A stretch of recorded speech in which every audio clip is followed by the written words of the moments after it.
Welcome to Not Milk Never Milk. Subscribe if you're lactose intolerant. In this video, I will explain how to use Iron X. First, always make sure your wheels are cool and out of direct sunlight before you begin. This prevents the product from drying too quickly.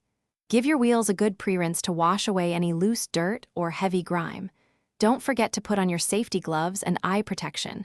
It's super important for a safe application. This initial preparation sets you up for the best results. Now, let's get to applying the product. Take your Iron X bottle and spray it generously and evenly across the entire wheel surface.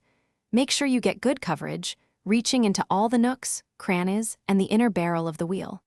Try to avoid overspray on your car's paintwork or directly onto the brake calipers, as it's primarily designed for wheel surfaces. A thorough, even application is key here.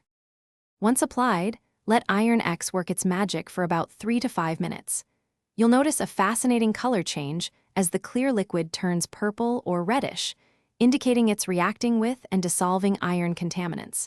For any particularly stubborn spots or heavy brake dust, grab a soft wheel brush and gently agitate the area. This helps the product penetrate deeper and lift away those tough particles effectively. Finally, it's time for a thorough rinse. Use a strong stream of water to completely wash away all the Iron X and the dissolved contaminants from your wheels. Be sure to rinse not just the wheels, but also the surrounding fender wells and any areas where overspray might have occurred. Once rinsed, dry your wheels immediately with a clean, soft microfiber towel to prevent water spots and reveal a truly spotless, decontaminated finish. Great job! Thanks for watching. If this was helpful, leave a like and consider subscribing. See you next time.